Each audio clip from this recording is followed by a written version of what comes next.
Hey there, Stephanie. Are you around? I've been trying to reach you. Hello? Can you hear me? I'm sorry for the delay. I was caught up with some work. And I thought we had agreed that you wouldn't call me that. Oh, what work could possibly keep you so busy? Let me guess, is it gaining weight? You're overstepping your boundaries now. Please kindly refrain yourself from saying whatever nonsense comes to your mind. Oh, come on. Don't tell me what I can or cannot say. Especially when it seems like you're the one who is incapable of doing anything productive. Like getting a job, for instance.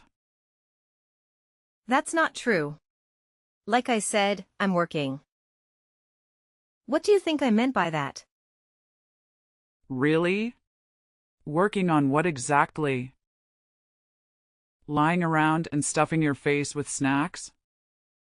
Can you stop saying such things? It's not nice to make fun of people like that. I don't appreciate it. Well then, why don't you try being useful for a change? Maybe that will improve our relationship. But I am trying. I help you around the house whenever I can. I appreciate you making dishes for us. I even buy you presents whenever I'm out. And I put in a good word for you whenever we have guests. Don't take this the wrong way. But I think you're the one who has to fix her attitude. There you go again with your complaints. You just love being pampered and having people do things for you. But let me tell you something, sweetheart. That's not how the real world works. That's not what I meant at all. Anyway, the reason why I texted you is to ask a favor regarding my son. What is it? It's simple, really. I don't want you around him anymore. What? Why would you say something like that? You heard me right. Stay away from my son. But that's impossible. He's my husband. Why would you want us to separate? You were supportive of our marriage. Yes, that was before I realized he chose someone like you as his wife. You two are completely different. My son is a smart and handsome young man with a bright future ahead of him. He shouldn't be seen with someone like you. That was uncalled for. Do you even realize how hurtful your words are? And let's not forget about your attitude. Honestly, I don't understand what he sees in you. All you seem to be good at is spending his money.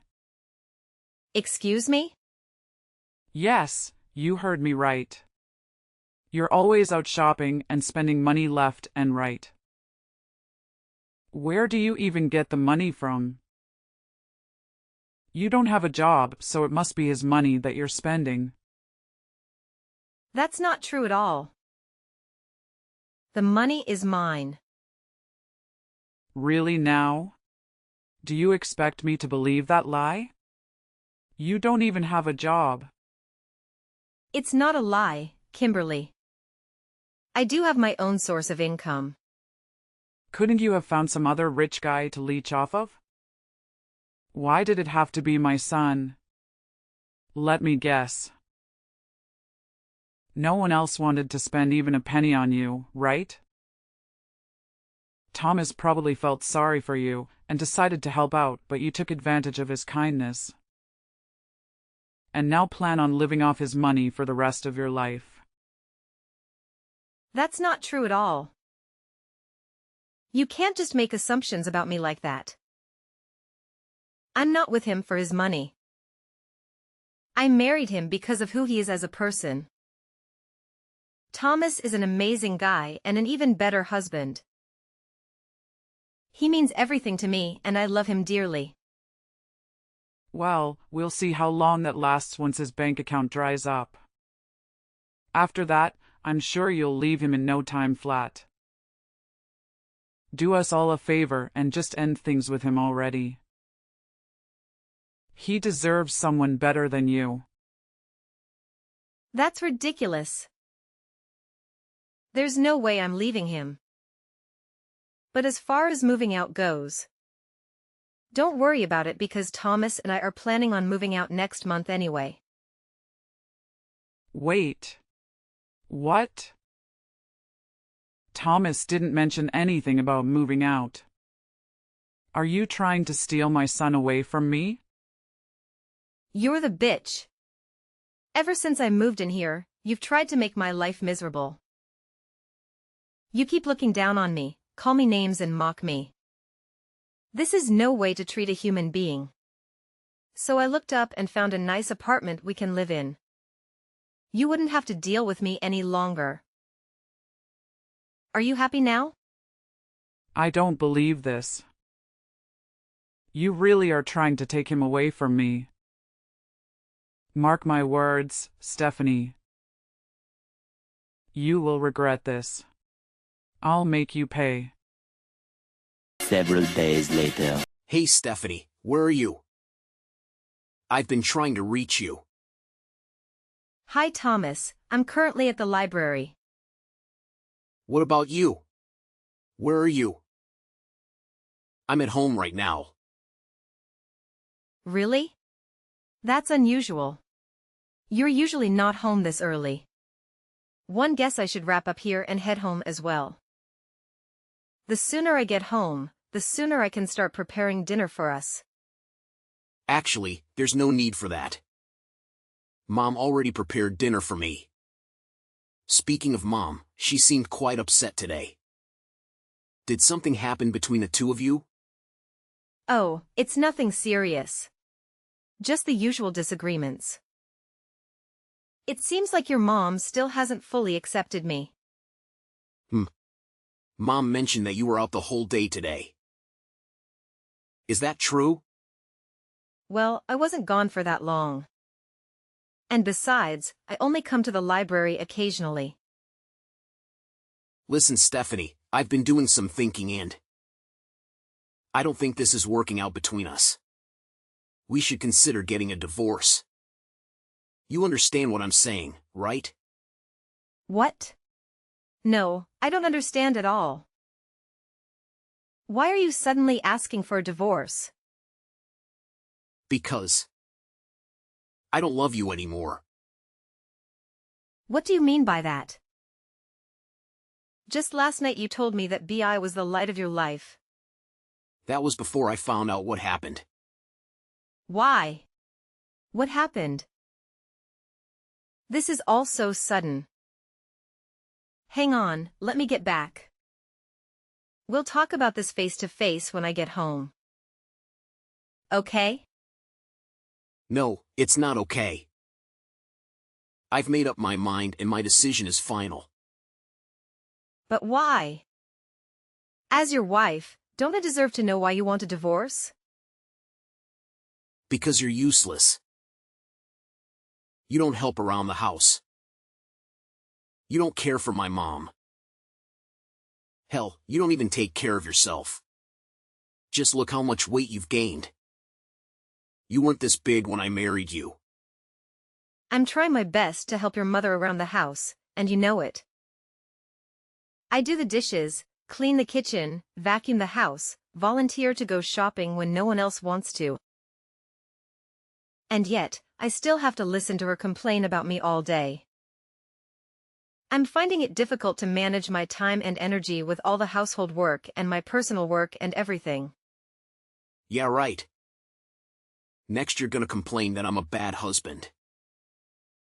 What's wrong with you? Why do you suddenly want a divorce? What's happened? You, Stephanie. You happened. I can't believe you treat my mother this way. Mom told me that you called her a bitch. Is that true? She called me a bitch first.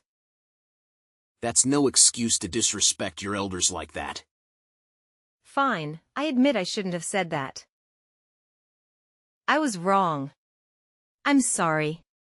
3. Apologize to her personally when I come home. But don't you think it's a little extreme? Are you divorcing me over this? It really affected her. She's been so sad the whole day. What's worse is that when I asked you what happened, you said it's nothing. Are you that heartless? You're making a big deal out of nothing. The last time I talked to your mom, she seemed fine. She was her usual criticizing self. She definitely said way more hurtful things to me. It's not just that. I've been noticing the way you behave around her. You're always complaining that she dislikes you, that she calls you names. I understand that my mother can be a handful at times, but all you do is to complain about it. Besides that, you're almost never home. Even now, you left to be in a library while my mother is here, all sad and alone.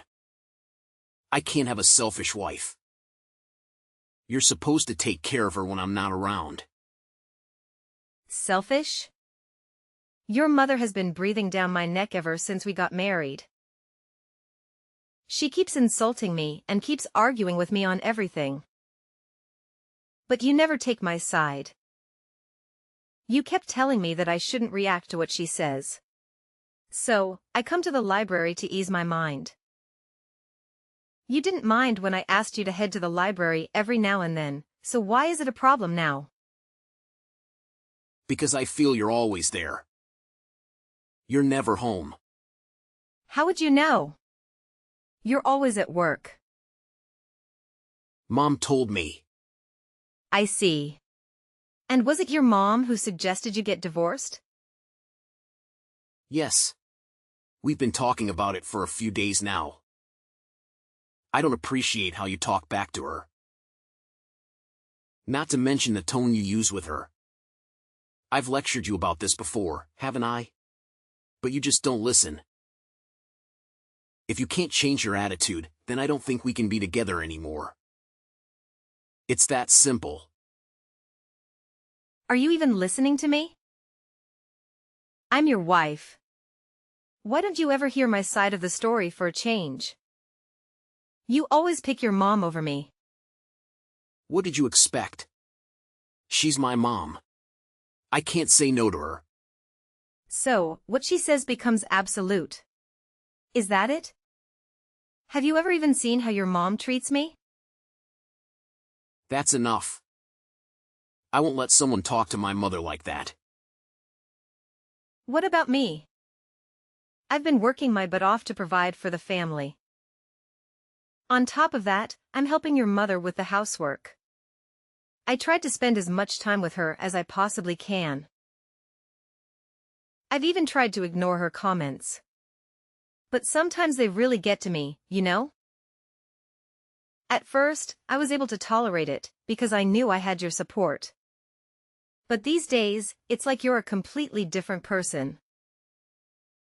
Why are you acting so differently? That's not who I married. My Thomas is kind and loving. He's thoughtful and fulfills all his duties as a husband and looks out for his wife. I don't understand why you're being so cruel. Cruel, huh? Just because I have been giving you your usual allowance. I'm cruel. If that's how you feel about me, then fine. Let's just get a divorce and end things here. As if I need your allowance. I make enough money on my own. What I need from you is a partner that has my back. Make enough money? Doing what? Writing articles? Yeah, right. Just because you got lucky with your freelancing career doesn't mean it'll last long. I reckon it'll only take you a month or so to start losing clients. It's all downhill from there. After that, you'll come crawling back to me for your allowance. Okay. Rude. And who are you to tell me I'll fail? A good husband should support his wife. And what is it with you and your mother looking down on me all the time? I'll have you know that my clients are very loyal to me. More than you've ever been. But as far as the divorce go, then fine. Let's get divorced. Wait. Really? I can't live in a household where all its members look down on me. If you can't treat me right, then you are in no position to call yourself a worthy husband. Uh-huh. Anyways, do you think you can move up till the end of the month? I want to start my new month fresh. Don't worry, 3 leave. 1 year later. Stephanie, it's an emergency. Please. I need you to lend me some money. It's urgent. I'm not helping you pay for your wedding. How did you know? I didn't say what it was for. Your mother contacted me earlier. She tried to guilt-trip me into giving her money. She said it was for your wedding and that I should be happy for you. I turned her down. Look, I'm sorry that I divorced you, okay? I know you probably still have feelings for me, and I understand that, but there just wasn't a future for us, you know? Well, okay, Mr. Delusional. Are you done? I have other important matters to attend. I get that you're jealous of my fiancé. But it's okay. The least you could do is see me happy, right? This is your chance. If this is some messed up way of apologizing, then I'm afraid you're a little late. Please, just listen to me, okay? I never wanted to divorce you. Mom made me. What was I supposed to do? Oppose her? I was young and stupid. I didn't know what to do. It was all her scheming. She wanted us to be divorced so she could set me up with other rich women. Oh, please. It's bad enough you never let me tell your mother how much you really earned. Do you know how much nonsense I had to endure for you? Things like how I'm an incompetent wife and a gold digger. When the truth is that the house is only functioning under my income. I know. I didn't realize how much you were contributing. Now, it is hard to manage expenses without your help. I'm sorry. I didn't know what I was thinking. But I really need your help right now. My mom didn't know my salary. She told my fiancé that I make 6 figures a year. Now everyone's expecting me to throw this lavish wedding, but don't have the money for it. I'm already in debt. Then just tell them the truth. If she chooses to still marry you, you'll be a lucky man. Having wives who earn more than you to sustain the house. But please don't blow it with her too. The wedding is in 2 weeks. If I tell her I'm not what I introduced myself as, she won't marry me. Don't you think she'll find out sooner or later? If not now, then maybe after you guys get married, she might even file for divorce. Or sue you for that matter. Yes, but by the time we'll already be married. Which means at the time of the divorce, I still get to keep half of the assets. Don't you think she'll find out sooner or later? If not now, then maybe after you guys get married, she might even file for divorce. Or sue you for that matter. Please, 3, do anything. Just help me with this wedding. I'm begging you. You got yourself into this mess. So you fix it. Quit bothering me. I'm going to block your number now. Wait, please. Hello? Are you still there? Hello? After that, my career really started to take off. I was getting more and more clients who wanted me to write articles for them. I even had to hire a few more employees to keep up with all the orders. I was making more money than I ever dreamed of. I was able to buy a nice apartment in the city, a new car, and some designer clothes. I hadn't started dating anyone yet, but I planned to do it soon enough. This time I would be looking for someone far more trustworthy and loyal than Thomas could ever be. Someone who would love me for who I am and not for how much money I make or how much I weigh. As for Thomas, he had to sell his house to pay for the wedding, but that still wasn't enough. He had borrowed a lot of money from his friends and relatives, but he couldn't pay them back. When his fiancée found out he wasn't as wealthy as he said he was, she dumped him immediately. Not only that, but she also sued him for fraud. She claimed that he had lied to her about his financial situation and that he had tricked her into marrying him. She demanded a huge amount of money as compensation. Now that he's homeless and in a lot of debt, both him and his mother have to work several part-time jobs to get food on the table. They have to live in a cheap motel and barely have enough to survive. It's a wonder how they'll make it through the winter, especially with the cold weather and the high heating bills.